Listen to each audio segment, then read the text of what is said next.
Hi, my name is Momina and welcome back to my channel. Today I'm going to be showing you how I blow dry my hair. I use the Revlon one-step volumizer, I believe it's called. I don't even have a heat protector in my hair, so I'm going to section out my hair and start. This hair dryer is really good because not only does it blow dry your hair out, it also makes it really smooth. You give it really straight hair, and you could curl the ends basically because it's like a round brush.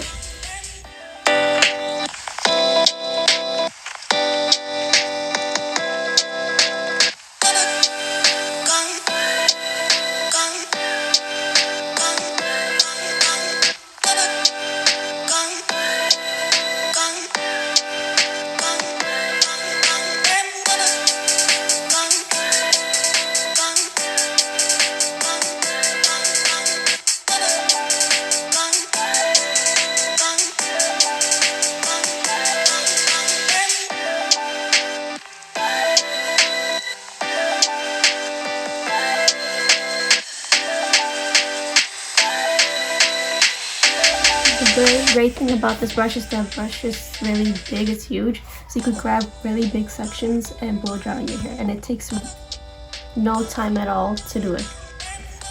There are 3 settings: a low, high, and cool. I really don't use the cool at all. The high is too high for me and the low is perfect because I don't use that much heat on my hair.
and I got a little bit of a fretting on the ends. Very little fretting. And if I had taken a regular blow dryer, it would have taken me a long time. It just took me around 15 minutes to do this with just this brush. I hope you liked the video. Don't forget to subscribe, like, comment, and share. See you soon. Bye.